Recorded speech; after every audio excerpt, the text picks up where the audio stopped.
तो श्रोताओं, आइए अगली कथा सुने। इसके पहले की कथा में आपने मनु शतृपा के बारे में जान ही गए कि कैसे इन्होंने ब्रह्म को एक पुत्र के रूप में पृथ्वी पर ला दिए हैं।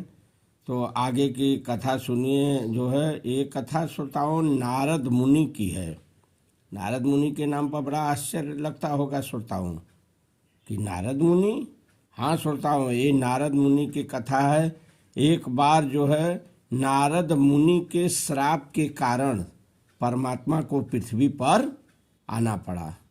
तो आइए कथा सुनते हैं कैसे नारद मुनि ने जो है परमात्मा को श्राप दिया।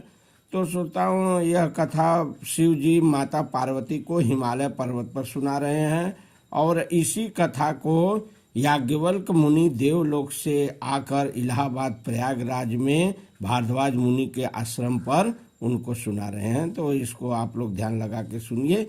एक बार नारद मुनि घूमते घूमते हिमालय पर्वत पर पहुँचे हैं। वहाँ जो है सुंदर रमणीक स्थल को देखे हैं। अब देखते देखते जो है वहाँ पर ये बैठ गए। जो है बैठते ही इनको जो है समाधि लग गई। अब तो श्रोताओं इनको अखंड समाधि लग गई। यह देख के इंद्र भगवान देवलोक में जो है डरने लगे। इंद्र बड़े डरने वाले हैं श्रोताओं। इनको हमेशा राज्य की ही चिंता रहती है कि कहीं तप करके हमारा राज्य ही न कोई हथिया ले। इसलिए इनको चिंता हुई। इन्होंने जो है कामदेव को भेज दिए कि जाओ जो है इंद्र की समाधि, इनकी नारद मुनि की समाधि भंग कर दो। अब तो श्रोताओं इंद्र बेचारा चला डरते डरते। डरा क्यों श्रोताओं? इसलिए कि ये वही स्थान था जहाँ शिव जी ने जो है एक बार तप किया था और कामदेव को भस्म किया था। फिर दोबारा बेचारा इंद्र कामदेव को उसी स्थान पर जाना पड़ा श्रोताओं। अब तो ये डरते डरते चला, बहुत छल भल किया, लेकिन जो है समाधि को भंग नहीं कर सका। इसके अंदर भय भी तो था, डर भी तो रहा था। अंत में इसने जो है नारद मुनि को प्रणाम किया, हाथ जोड़ा और वहाँ से चल दिया। नारद मुनि भी बड़े प्रसन्न हुए, बहुत खुश हुए। ये जो है इतने प्रसन्न, इतने खुश हुए कि इनका कोई ठिकाना नहीं रहा। और इन्होंने जो है आकर के जो है देवलोक में सभा में इंद्र से ये बातें कह दिए कि सुनते हैं एक अजीब घटना हो गई आज। कहें इंद्र भगवान क्या है? तो इन्होंने कहा कि आज तो मैंने कामदेव को जीत लिया। इंद्र जी बड़े प्रसन्न हुए। इसी तरह श्रोताओं नारद भगवान को अब तो अभिमान बढ़ता गया। ये महादेव जी के यहाँ जो है गए, उनके लोक में भी, शिवलोक में गए, वहाँ भी उनसे कहें, ब्रह्मलोक में भी गए, उनसे भी कहें। ये 77 घूम घूम के अपना यही प्रचार करते थे कि सुनते हो। आज तो जो है आश्चर्य हो गया। लोग पूछते थे क्या, तो कहते थे मैंने कामदेव को ही जीत लिया, मेरे ऊपर कामदेव का कोई प्रभाव नहीं पड़ा। तो शिव जी सुने, ब्रह्मलोक में गए, ब्रह्मा जी सुने तो बड़ा प्रसन्न हुए। फिर मन ही मन कहने लगे, ओह ये परमात्मा की कैसी कृपा है, किसको परमात्मा ने जो है भला नहीं नचाया। नारद को यह अभिमान, परमात्मा इनकी रक्षा करें। महादेव जी के यहाँ गए, वो भी कहें अरे नारद क्या, मन ही मन सोचने लगे। बाद में नारद से कहें सुनिए, ये हमसे तो कह दिए, लेकिन अब जो है आगे जो है विष्णु के यहाँ जाके ये मत कहना। लेकिन श्रोताओं नारद कहाँ मानने वाले हैं। वो विष्णु के यहाँ भी गए, उनके यहाँ भी जाके बात ही बात में आ गई बात। तो ये भी खबर अपना कह डालें, क्योंकि इनको गर्व हो गया था तो क्यों नहीं कहेंगे। विष्णु भगवान सुने तो बड़ा जो है आश्चर्य हुए। कहें ओ मेरे भक्त को ये हाल हो गई, मेरे भक्त के अंदर तो जो है गर्व का अंकुर उपजने लगा है, इनको दूर करना चाहिए। तो मन ही मन परमात्मा सामने बात हुई तो कहें बहुत अच्छी बात है, आप धन्य हैं, भला आपके सामने जो है कामदेव आपके क्या बिगाड़ सकता है। बहुत बड़ाई नारद के किए श्रोताओं। और उसके बाद जो है जब नारद वहाँ से जो है चले तो परमात्मा सोचे जो है कि अब तो इनको कुछ जो है करना चाहिए, नहीं तो मेरा भक्त अभिमान में चूर हो जाएगा। तो श्रोताओं जब नारद यहाँ से चले हैं विष्णु भगवान के यहाँ, तो वहाँ कुछ इनको रास्ते में नहीं मिला। अब देखिए भगवान की यही माया, रचे भगवान माया बीच में ही। लेकिन लौटते समय बीच रास्ते में ही इनको जो है बहुत बड़ा नगर, गांव, एक राजा, रानी, एक लड़की विश्वमोहिनी नाम की, सब कुछ जो है इनको वहाँ मिला, लड़की का स्वयंवर। अब तो ये देखे तो वहाँ जो है गांव में पहुँचे, लोगों ने जो है उस महल में जो है ले गए इनको, कहे नारद भगवान आ गए, नारद भगवान आ गए, इनसे जो है लड़की का गुण दोष दिखलाया जाए। अब श्रोताओं नारद जब वहाँ पहुँचे, देखे विश्वमोहिनी को, तो श्रोताओं अभी तक तो प्रचार कर रहे थे मैंने काम को जीत लिया। अब देखिए श्रोताओं, परमात्मा की यही माया है, किसको नहीं नचाएं, ब्रह्मा को नहीं नचाएं, खुद शिव जी को इसमें नहीं नचाएं, कौन जो है ऐसा है जो बचा इनसे। तो वही हाल यहाँ नारद की हुई, नारद को भी जो है अब माया कर दिए, अब नारद माया में फंस गए। लड़की को गए हाथ देखने, रेखा देखने को कौन कहे, सोता हूँ बहुत बड़ा ज्योतिषी थे सोता हूँ नारद भगवान ब्रह्मांड में। लेकिन अब देखिए भगवान के प्रबल माया रच दिए, काम में फंस गए नारद भगवान, हुआ काम सवार इनके ऊपर। अब लड़की की रेखा कौन कहे देखने के, हाथ कौन कहे देखने के, लड़की का फिगर चेहरा जो है इनके मन में, इनके हृदय में फोटो छप गया। उसी के लोग ये चिंतन करने लगे, सोचने लगे कि अरे तो बहुत सुंदर है, कैसे हमें मिलेगी, किसी तरह से मिल जाए, जिसको ये मिल जाएगी वो तो जो है तर जाएगा, उसका जीवन सफल हो जाएगा, वो बहुत कुछ जो है वो प्राप्त कर लेगा जो इसको वरण कर लेगा। तो हे परमपिता परमात्मा लगे परमात्मा का चिंतन करने की, क्यों न जो है ये लड़की हमें मिल जाए। सोता हूँ एक बार भी सोता हुए लड़की के गुण लक्षण पर ध्यान नहीं दिए, और लोगों ने जब पूछा तो ये ऊपर से ही कह दिए कि हाँ हाँ हाँ हाँ सब ठीक है।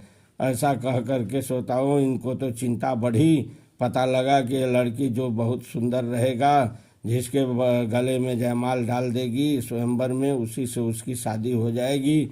तो इनके मन में जो है बहुत हर्ष हुआ कि वो यहाँ सुंदर की बात है, तो चले मैं जो है अपने विष्णु भगवान के यहाँ, उससे सुंदर ब्रह्मांड में कौन हो सकता है, कौन होगा। तो वो तो हमारा परिचित है, हमारा खास है, हम उससे जो है चेहरा मांग ले सुंदरता का और आ जाए, लड़की हमें वरण कर लेगी और हमारा जीवन धन्य हो जाएगा। सोचिए श्रोताओं, ये हालत हुई नारद की।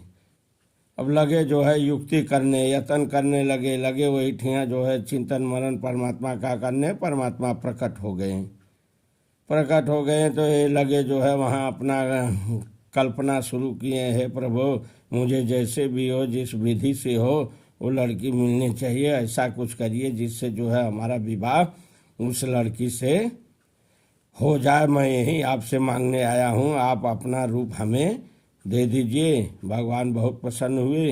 अंत में नारद कहे, हे प्रभु मैं आपका भक्त हूँ, जैसे भी हो आप हमारी सहायता करिए, जैसे हमारा कल्याण हो प्रभु वैसा ही आप कर दीजिए। भगवान बड़ा प्रसन्न हुए, कहे ठीक है, जैसे कल्याण आपका होगा वैसे ही मैं आपकी सहायता करूँगा। तो श्रोताओं भला भगवान भक्त को जो है इस प्रपंच में फंसाएंगे, सांसारिक मोह माया में भगवान भला फंसा सकते हैं अपने भक्त को? ऐसा कदापि नहीं। वो विवाह नहीं करने देंगे, क्योंकि विवाह करेंगे तो इसमें जो है भक्त उनका फंस जाएगा, इनको भूल जाएगा, उसको मुसीबत हो जाएगी, फिर उसका जीवन मुक्त होना दुर्लभ हो जाएगा। श्रोताओं इसलिए भगवान नहीं चाहते कि हमारा भक्त जो है प्रपंच में फंसे। तो नारद जैसा प्रश्न किए, जैसे भी हो तो जैसे भला कीजिए। तो भला परमात्मा को ये समझ में आया कि इनकी तो भलाई इसी में है कि विवाह न करें, जैसे हैं वैसे बने रहें। तो इन्होंने रूप कौन कहे देने के श्रोताओं, दे दिए अपना जो है बंदर का रूप, गढ़ के इनको बंदर का मुंह लगा दिए, चेहरा पर छप गया बंदर का फोटो। नारद खुश, देख नहीं रहे हैं, मगन हैं। अब वहाँ से चले, धड़धड़ा के पहुँचे हैं सभा में, आए हैं श्रोताओं। उस सभा में शिव के गण भी बेचारे दो ठे आ गए थे, वो भी लाइन लगा के बैठे हुए थे, लेकिन ब्राह्मण भेष में वो लोग थे। और ये आगे बैठे हुए थे, शिव के गढ़ थे, इसलिए नारद भगवान भी पहुंचे तो उन्हीं के पास जो है ये भी बैठ गए, अगली सीट पर बैठे हैं श्रोताओं। देखिए ये मामूली बात नहीं है। नारद भी बहुत प्रसन्न थे, सोच रहे थे अगली सीट लूँगा तो लड़की आगे रहेंगे तो हमें देखेगी, जयमाल डाल देगी, नहीं पीछे रहेंगे तो हमें कुछ नहीं कर पाएगी, आगे कोई रहेगा उसको जयमाल पड़ जाएगा। इसलिए ऐसा विचार करके अगली वाली सीट जो है ज़बरदस्ती जाके ग्रहण किए और वहाँ पर बैठ गए। बैठे हैं श्रोताओं जो है, जब लड़की माला लेकर घूमती थी पूरे जो है सभा में श्रोताओं, तो नारद थोड़ा आगे तो थे ही, लेकिन फिर भी जो है माला लेके थोड़ा उचक जाते थे। क्यों? क्योंकि लड़कियां देख लेगी तो हमें जो है माला डाल देगी, हमारा जीवन सफल हो जाएगा, हम विवाह इससे कर लेंगे, हमें ये वरण कर लेगी। लड़की मुंह फेर कर चली जाती थी, फिर आती थी, फिर जो है इनके तरफ से मुँह चकते थे तो फिर मुँह फेर कर चली जाती थी। तो एक बार आई जो है लड़की घूम रही थी इनके तरफ, जो है उसका चेहरा हुआ तो ये खड़ा हो गए श्रोताओं, इसलिए कि उस खड़ा हो जाएंगे तो प्रभाव पड़ेगा, हमें देख लेगी, सुंदर चेहरा छपा है हमारा जो है, हमसे विवाह कर लेगी। तब भी लड़की मुंह फेर कर चली गई। नारद को क्या पता कि बंदर का चेहरा लगा हुआ है। विष्णु जी आए श्रोताओं, उसी समय सभा में पहुँचे हैं राजा बन के, इनके गले में लड़की देखी है श्रोताओं तो फिर तो जयमाल डाल दी, क्योंकि इनकी ही तो माया थी। और भगवान जो है लेके जो है चल दिए, लड़की लक्ष्मी और अपने जा रहे हैं, आगे आगे जो है चले जा रहे हैं। अब तो श्रोताओं इधर सभा निराश हो गई, नारद भगवान भी बहुत मुसीबत में फंसे कि बताइए भगवान ने चेहरा दिया तब भी हमारा भी वरण नहीं हुआ, ये कौन राजा विवाह कर लिया। बहुत चिंतन मनन में थे। इसी पर जो है श्रोताओं शिव के गढ़ों को बड़ी हंसी आ रही थी, व्यंग तो कर ही रहे थे, नारद समझ नहीं पा रहे थे, उस समय काम के वशीभूत थे। लेकिन अंत में उससे रहा नहीं गया, शिव के गढ़ों से कहें अरे महाराज जाके अपना कम से कम चेहरवा तो देख लो। तो श्रोताओं ये लगे छपियाने, चेहरा मेरा कैसा चेहरा है, तो बहुत सुंदर होगा, शीशा मीसा तो वहाँ था नहीं, पानी था थोड़ा, देखे जो है घड़े में पानी में चेहरा तो बंदर का चेहरा। अरे श्रोताओं अब तो ये भयंकर कुपित हुए कि वो मेरे साथ छल किया विष्णु।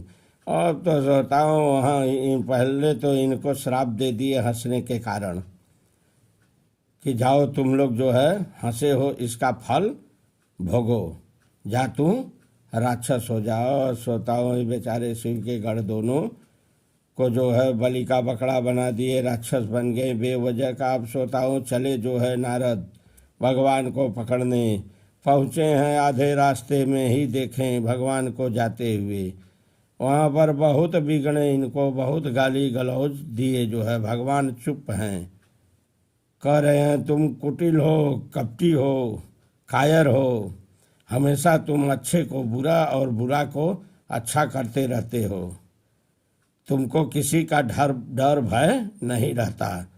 समुद्र मंथन के समय अमृत निकला, वो देवताओं को दिए, राक्षसों को जो है अमृत नहीं दे सके, शिव जी को जो है विष दे दिए, अपने जो है विश्व मोहिनी लेके चल दिए, लक्ष्मी जी को अपने पकड़ लिए। तो तुम जो ही चाहते हो वही करते रहते हो, क्योंकि तुम्हें अभी तक कोई साधा नहीं है, तुम्हारा मुकाबला किसी से पड़ा नहीं। अब हम जैसे तपस्वी से तुम्हारा मुकाबला पड़ा है, आज तुम्हें समझ में आ जाएगा। ऐसा करके श्रोताओं जो है माया के वशीभूत नारद थे ही, उन्होंने जो है विष्णु को जोरदार श्राप दे डाला। इन्होंने श्राप क्या दिया श्रोताओं कि जिस देह से धारण करके तुम मुझे छल करे हो वैसा ही देह शरीर तुम भी धारण करो, और बंदर का चेहरा दिए हो ना, तो जाओ ये बंदर ही तुम्हारी सहायता करेंगे। तुमने बंदर का चेहरा देकर मेरा अपकार किया है, इसलिए बंदर ही तुम्हारी रक्षा करेंगे। और हमें स्त्री के वियोग में जो है तड़पाए हो ना, तड़पा रहे हो ना, तुम भी स्त्री के वियोग में दुखी होगे। अब तो श्रोताओं परमात्मा जो है स्वीकार कर लिए, कहें ऐसा ही हो। इसके बाद श्रोताओं भगवान अपनी माया को जब खींचे तो नारद भगवान को सन्न से ज्ञान हो गया। तुरंत श्रोताओं ज्ञान हो गया जब माया ये हर लिए। सब माया से हो रहा था इनकी। अब तो परे श्रोताओं ये जो है भगवान के चरणों में नारद। भगवान जो है कहें उठिए उठिए, जो है चिंता मत कीजिए। कहें नहीं प्रभु, मुझसे बहुत बड़ी भूल हो गई, बहुत गलती हो गई, मैंने क्या कह दिया, मैंने बहुत बड़ा पाप किया। कहें कुछ नहीं आपने किया, ये सब मेरी इच्छा से हुआ है, ये सब मेरी माया थी। लेकिन नारद कहाँ मानने वाले। श्रोताओं बहुत जो है बेचारे मुसीबत में वहाँ फंस गए। कहें मैंने क्या कर डाला, ये तो बहुत बड़ा पाप है, ये कैसे दूर होगा।